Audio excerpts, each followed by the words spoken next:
बाळासाहेबांच्या तमाम शिवसैनिकांना तुमच्या ह्या अनिश गाढवेचा, बाळासाहेबांच्या कडवट शिवसैनिकाचा मानाचा जय महाराष्ट्र। शिवसैनिकांनो, अजूनही शिवसेना एक वादळ आपल्या हक्काच्या या माध्यमाला सबस्क्राइब करायचं राहून गेलं असेल, अजूनही सबस्क्राइब केलं नसाल तर तुम्हा सर्व शिवसैनिकांना पुनश्च कळकळीची विनंती, आत्ता ताबडतोब शिवसेना एक वादळ आपण सर्वांनी लाखोंच्या संख्येने सबस्क्राइब करा। शिवसेनेच्या ज्वलंत विचारांना महाराष्ट्राच्या कानाकोपऱ्यापर्यंत पोहोचवणाऱ्या या माध्यमाला आपण सर्वांनी मिळून मोठं करा ही नम्र विनंती करतो। आपण पाहिलं असाल विधानसभेच्या वेळेस, लोकसभेच्या वेळेस काय नारे दिले होते भारतीय जनता पक्षाने? कटेंगे भटेंगे, एक है सेफ है। आता महापालिकेच्या, नगरपंचायतींच्या, नगर परिषदांच्या निवडणुका आल्यात, नवीन नारा तर आला पाहिजे। त्यामुळे काहीच दिवसांपूर्वी आपल्या मेळाव्यामध्ये यांच्या नवनियुक्त त्या अध्यक्षाने साटम नावाच्या काहीतरी एक नारा दिला होता, मुंबईचा महापौर खान होणार। काय म्हणाले ते? मुंबईचा महापौर खान होणार। ही यांची स्ट्रॅटेजी आहे।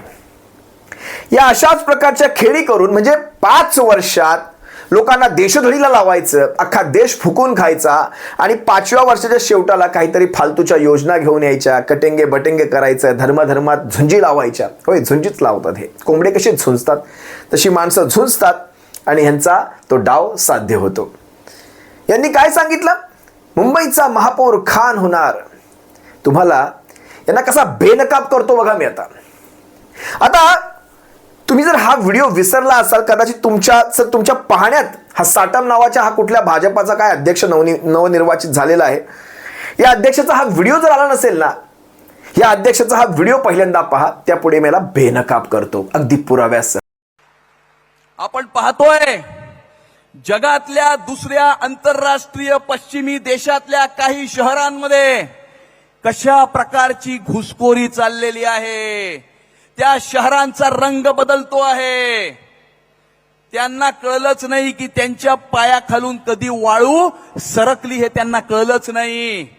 आणि याचं प्रत्यय जर काही देशातल्या महापौरांची आडनावं आपण जर चेक केली किंवा तपासली तर तुम्हाला त्याचं उत्तर कळेल। त्या महापौरांची आडनावं काय आहेत ते बघा आणि त्याच्यातनं तुम्हाला कळेल की मुंबईच्या समोर, मुंबईच्या दरवाजावरती कुठली धोक्याची घंटा आहे, कुठलं षडयंत्र आहे, कुठलं राजकारण रचलं जात आहे। आणि हे राजकारण हे उभाटावाले करतायत मतांच्या लांगुल चालना करता।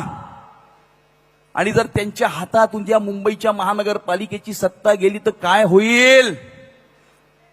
वर्सोव्यात बघितलं आपण काय झालं। वर्सोवा पॅटर्न, एक नवीन वर्सोवा पॅटर्न ते संपूर्ण मुंबई शहरामध्ये लागू इच्छित करतायत। मालवणी पॅटर्न तर आपल्याला माहितीच आहे। आणि जर या शहराच्या नाळ्या जर यांच्या हातात गेल्या तर काय होईल? होईल हेच की मुंबईचा प्रत्येक रस्ता हा मोहम्मद अली रोड होईल। प्रत्येक मुंबईकराच्या दरवाजावर कुणीतरी बांगलादेशी शरीफुल इस्लाम येऊन उभा असेल किंवा मुंबईच्या प्रत्येक वॉर्डात वर्सोव्यासारखा कोणीतरी हारून खान निवडून येईल किंवा कदाचित कदाचित कदाचित कदाचित कोणीतरी खान उद्या मुंबईचा महापौर होईल। व्हिडिओमध्ये हा साटम काय म्हणतो? हा साटम म्हणतो की तुमच्या महानगराच्या वेशीपर्यंत हे संकट घोंगावतंय। इतर देशांमध्ये जाऊन बघा, त्यांच्या शहरातल्या, महानगरातल्या त्यांच्या महापौरांची नावं, त्यांची आडनावं पहा। भेंबीच्या देठापासून कोकलतात बरं काही माणसं। यांना ती पदच कोकलण्यासाठी दिलेली असतात। या साटमने काय सांगितलं? अशाच प्रकारचं संकट तुमच्या मुंबईच्या वेशीवर आलेलं आहे। कुणास ठाऊक पुढचा मुंबईचा महापौर एखादा वर्सोव्याचा खान देखील होऊ शकतो। वर्सोव्याचा खान रोख होता शिवसेनेवर आणि वर्सोव्याचा खान म्हणजे हारून खान।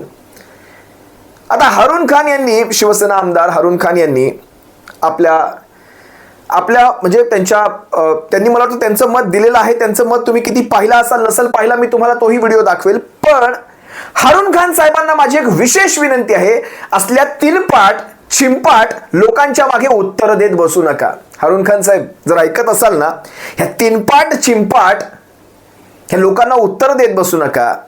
म्हणजे त्यांच्या मतदारसंघातल्याच नव्हे तर आजूबाजूच्या मतदारसंघातल्या सुद्धा कित्येक नवरात्र मंडळांचा अध्यक्ष असलेले हारून खान, आता त्यांच्याविषयी मीही सांगत बसणार नाही, तुम्ही माहिती काढा, मी त्यांचा व्हिडिओ तुम्हाला दाखवेल. पण ज्या वेळेस हा भारतीय जनता पक्ष ही अशी छिंपाटगिरी करतो, टमरेलगिरी करतो, त्यावेळेस त्यांचे ते व्हिडिओ दाखवणं मला गरजेचं आहे.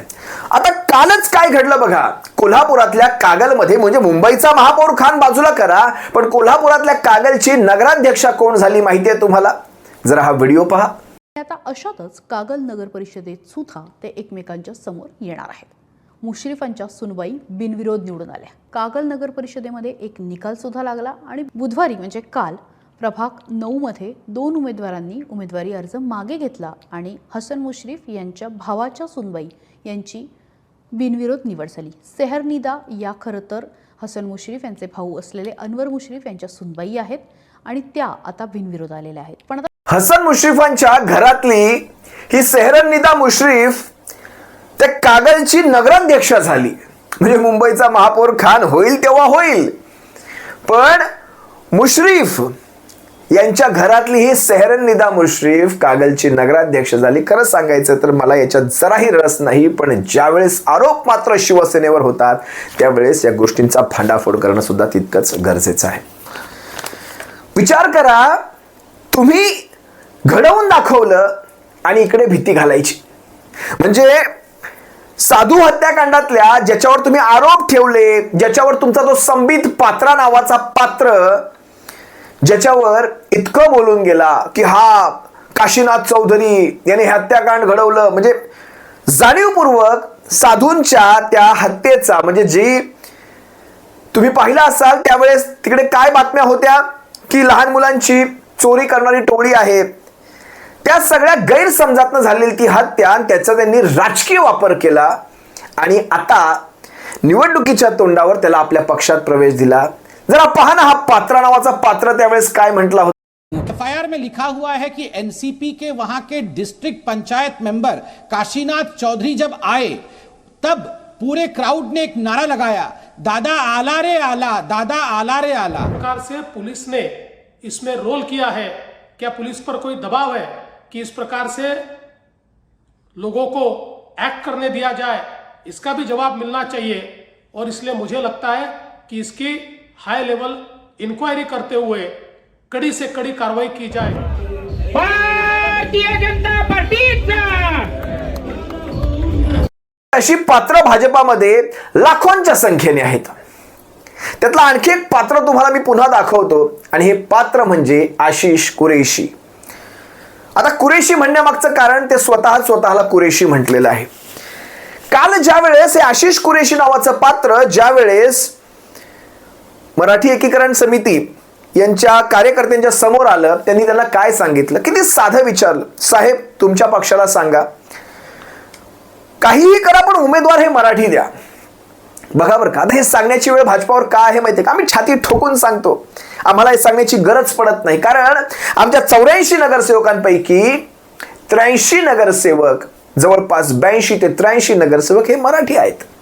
एखाद दुसरा अपवाद वगळता, आणि तेही महाराष्ट्रीयन जे आहेत ते पिढ्यानपिढ्या महाराष्ट्रात राहणारे, एखाद दुसरा अपवाद वगळता. पण भाजपाच्या 83 नगरसेवकांपैकी जवळपास 54 नगरसेवक हे परप्रांतीय आहेत.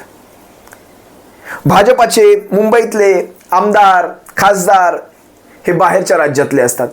जवळपास महाराष्ट्रात आज 35 आमदार, 5 खासदार, मुंबई महापालिकेत, मीरा भाईंदर महापालिकेत, कल्याण डोंबिवली महानगरपालिकेत हे सगळे नगरसेवक, यांच्या 50%च्याही पुढचे नगरसेवक हे परप्रांतीय असतात. त्यामुळे मराठी एकीकरण समितीने त्यांना सांगितलं, आशिष शेलार मुंबईचे उमेदवार मराठी द्या. तर हा माणूस तिथून पळ काढायला लागला.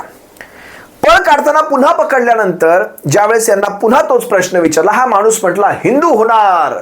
हिंदू म्हणजे बघा, हा माणूस म्हणतो हिंदू होणार, पण हा हिंदू म्हणतो पण हा मराठी होणार, याच्यावर हा मूग गिळून गप्प बसतो. काय बघा ना जर हा प्रसंग. साहेब नमस्कार, जय महाराष्ट्र. साहेब निवडणुकीच्या पार्श्वभूमीवरती आम्ही महाराष्ट्र संरक्षण संघटनेच्या वतीने सर्वत्र जनजागृती करत आहोत. पक्ष कोणताही असू द्या, आमचा उमेदवार मराठीच पाहिजे. आमची आपल्या पक्षाला सुद्धा विनंती आहे की आपण जास्तीत जास्त मराठी उमेदवार द्यावे, कारण आता सध्याच्या महानगरपालिकेमध्ये गेल्या वर्षीच्या 83 अमराठी नगरसेवक काहीतरी बदल पाहिजे साहेब, काहीतरी बदल झाला पाहिजे. मराठी माणूस हा देशाला घडवतो साहेब. मराठी पाहिजे, मराठी महापौर पाहिजे आम्हाला. मराठीच पाहिजे.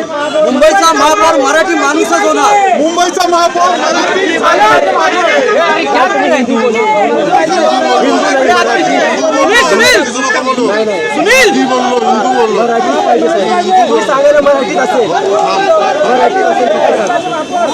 आणि नंतर ज्यावेळेस अंगाशी शेकलं, मी अंगाशी हा शब्द वापरला, तुम्ही आपल्या पद्धतीने आपापला शब्द टाकू शकता.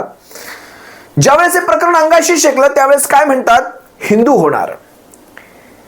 किती तुमच्या हृदयाशी कसं खेळलं जातं बघा ना, तुमच्या भावनांशी कसं खेळलं जातं. तुम्हाला हिंदू हिंदू हिंदू हिंदू केलं जातं आणि आपल्या खालून सगळ्या मुंबईतल्या इन्व्हेस्टमेंट काढून नेल्या जातात, आपल्या पोरांच्या नोकऱ्या काढून नेल्या जातात.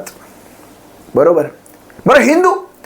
मग हा आशिष शेलार जे इथे मुग गिळून गप्प बसला मराठीच्या नावावर, तिथे आपल्याच मतदारसंघातल्या कार्यक्रमांमध्ये मात्र स्वतःला कुरेशी म्हणवून घेताना अभिमानाने सांगतो, पहा, किसी से डरता नहीं वो कुरैशी होता है,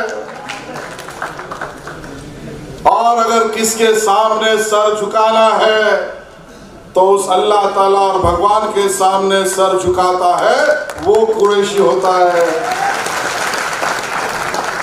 तो मैं सोच में पड़ा, अगर कुरैशी हाजी अराफत के जैसा होता है, कुरैशी ईमानदारी से रोजगार करता है, कुरैशी किसी से डरता नहीं है और सर झुकाना है तो उस ऊपर वाले के सामने झुकाता है, अगर इन बातों से कुरैशी बनता है तो आशीष शेलार भी आज से कुरैशी है.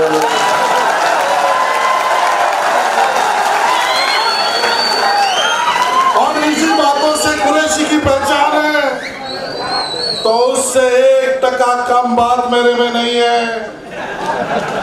आज आपने मुझे भाईजान कह दिया, ये पूरी बरादरी को मैं अपना भाई आज से मानता हूँ, और इसके लिए इस बरादरी के साथ आपने कहा आप मेरे से लड़ोगे, मैं आपका साथ लेकर मुख्यमंत्री से लड़ूंगा, मैं आपका साथ लेकर बीएमसी के कमिश्नर से लड़ूंगा, लेकिन आपका साथ छोड़ने का ख्वाब अमीन भाई दिल में कभी नहीं लाऊंगा. ह्या आशिष शेलाराचा हा एकमेव व्हिडिओ नाहीये, असे अनेक व्हिडिओ आहेत. काय म्हणतो, कुरेशी असा कुरेशी तसा, मग असं जर असेल तर मी सुद्धा आजपासून आशिष कुरेशी आहे. घेतल्या टाळ्या.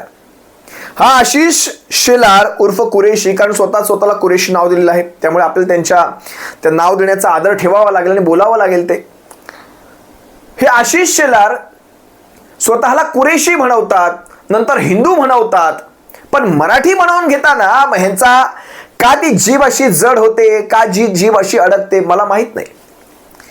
आता ह्यांचाच तो नवनिर्वाचित साटम नावाचा, त्याने एक कविता गायली, लाभले आम्हास भाग्य बोलतो मराठी. त्या दिवशी त्यांच्या कार्यक्रमामध्ये त्यांनी कसं शेवटचं कडवं गायलं बघा. त्याला मराठीविषयी कविता गायची होती आणि शेवटी एक कडवं गाळायचं होतं. काय म्हटलं हे कॅरेक्टर, लाभले आम्हास भाग्य बोलतो मराठी, जाहलो खरेच धन्य ऐकतो मराठी, जात धर्म पंथ एक जाणतो मराठी, एवढ्या जगात माय मानतो मराठी, एवढ्या जगात माय मानतो मराठी, येथल्या नभा नभात गरजते मराठी, येथल्या कळी कळीत हसते मराठी, पाहुणे असंख्य पोसते मराठी. आणि पुढे जे वाक्य म्हणायचं होतं ते वाक्य न म्हणता हा म्हणतो, भाषा हे विवादाचं माध्यम असू शकत नाही. अरे पाहुणे जरी असंख्य पोसते मराठी, साटम त्याच्या पुढे आणखी एक कडवं आहे, परी आपुल्याच घरात हाल सोसते मराठी. हे कडवं का बरं जाणीवपूर्वक गाळलं साटम, का गाळलं? पाहुणे जरी असंख्य पोचते मराठी, परी आपुल्याच घरात हाल सोसते मराठी. साटम तुमच्यात हे बोलण्याची ती धमक नाही. साटमांचा हा व्हिडिओ पहा. लाभले आमास भाग्य बोलतो मराठी, जाहलो खरेच धन्य ऐकतो मराठी, जात धर्म पंथ एक जाणतो मराठी, एवढ्या जगात माय मानतो मराठी, एवढ्या जगात माय मानतो मराठी. येथल्या नभा नभात गरजते मराठी, येथल्या कळी कळीत हासते मराठी, पाहुणे असंख्य पोसते मराठी. पर भाषा यह संपर्क का माध्यम होती है, संघर्ष का नहीं. म्हणे काय तर भाषा हे विवादाचं माध्यम असू शकत नाही, हे जोडण्याचं माध्यम आहे, संवादाचं माध्यम आहे. मग हे मुंबईचा महापौर खान होणार, हे कसलं माध्यम आहे? साटम साटम. आपण कराल तर चमत्कार आणि इतर कलते तो काय? साटम. आपला तो बाब्या आणि दुसऱ्याचं ते काय? साटम. या गोष्टींवर लक्ष घाला. म्हणजे विचार करा, ह्याच भाजपा शासित गोवा राज्यामध्ये खुल्यामध्ये बीफ पदार्थ मिळतात आणि इकडे थोडंसं वर आलं सिंधुदुर्गामध्ये की आम्ही नारे ठोकतात. म्हणजे कितीही दोगला पण म्हणतो ना आपण, ही दुटप्पी भूमिका, ते मांडूळ कसं असतं इकडून तिकडून. जाऊ द्या. म्हणजे विधान परिषद निवडणुकांमध्ये महाराष्ट्राच्या MIMची मतं घेतली, माझ्याकडे माहिती आहे त्याची. MIMची मतं घेतली, त्या म्हणजे तो MIMचे ते 2 आमदार, त्यानंतर तो सपाचा अबू आसिम आझमी, मला वाटतं रईस शेख, हसन मुश्रीफ, अब्दुल सत्तार, जिशान सिद्दकी, ह्या सगळ्यांची मतं घेणारे तुम्ही शिवसेनेला हिंदुत्व शिकवता. त्या पालघर साधू हत्येच्या आरोपीला ज्याच्यावर आरोप करत राहिले आणि त्याला तुम्ही पुन्हा घेता, त्याला तुम्ही हिंदुत्व म्हणता. मला आजही आठवायचं काय त्याच्यामध्ये, काल परवाची ही बातमी आहे. उरणमध्ये उर्दू मधल्या प्रचार पत्रिका माझ्याकडे उरणच्या काही शिवसैनिकांनी पाठवल्या, कमळीच्या उर्दूतल्या प्रचार पत्रिका. जर तुम्ही मला उरणमधून पाहत असाल, कमळीच्या उरण मधल्या त्या उर्दूतल्या पत्रिका आहेत की नाही जरा मला सांगावं कमेंटमध्ये. ही आहे दुटप्पी कमळी आणि ही आहे तुमच्या कमळीची दुटप्पी भूमिका. असो, पाहुणे जरी असंख्य पोसते मराठी, आपल्याच घरात हाल सोसते मराठी. असो, शिवसैनिकांनो तुम्हा सर्वांची रजा घेतो, पण या असल्या आरोपांना अशाच प्रकारे उत्तर देणं हे फार गरजेचं आहे. तर नॅरेटिव्ह सेट केला जातो शिवसैनिकांनो. 100 वेळा खोटी गोष्ट माथ्यावर मारली ना की 101व्या वेळेस ती गोष्ट खरी वाटू लागते. त्यामुळे ह्या गोष्टींचं उत्तर देणं हे तितकंच गरजेचं आहे. तुर्तास रजा घेतो. सप्रेम. जय महाराष्ट्र. बाळासाहेबांच्या शिवसैनिकांनो काळजी घ्या. जय महाराष्ट्र.